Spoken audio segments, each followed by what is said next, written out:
A spoof song doing the rounds on the internet, poking fun at efforts to crack down on illegal downloading. But for the music industry, it's a serious business. It's estimated they stand to lose £1 billion over the next 5 years as a result of online piracy. Earlier this year, the industry reached an agreement with Britain's biggest internet service providers to try to tackle music piracy. Warning letters would be sent to people involved in music piracy, with persistent offenders facing further sanctions.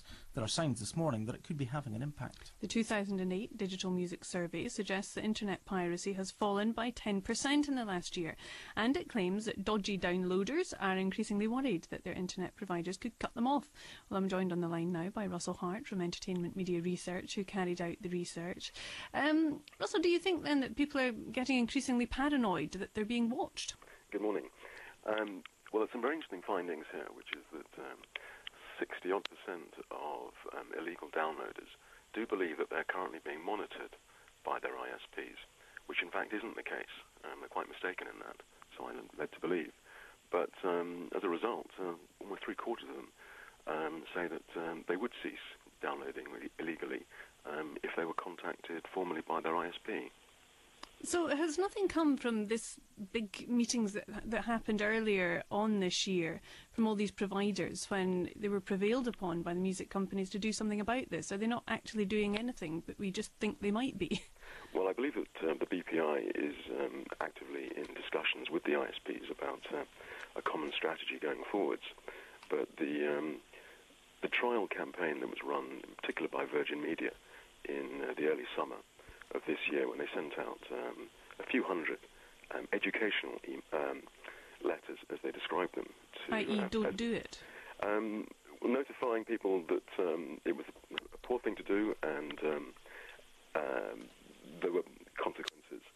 And obviously that received quite a lot of press coverage, and as a result it's become generally understood that campaign of monitoring is continuing. Is this all kind of money-driven, though? Because isn't there a trend now for legal downloads to become cheaper or free, indeed? So does that kind of take the heat out of this? Well, there are a number of trends that are happening simultaneously.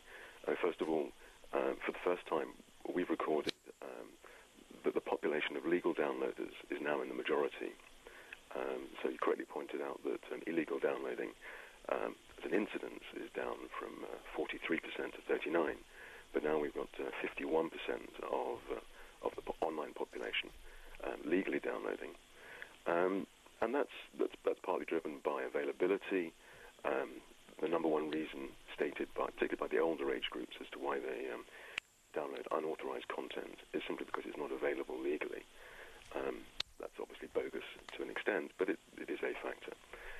So the massive increase in availability of legal content to either purchase or stream, download, or even webcast for free is a factor. And 1 in 2 of illegal downloaders say that they are actually doing so less because of the availability of free legal music. Thanks very much indeed for joining us this morning. That's Russell Hart from Entertainment Media Research.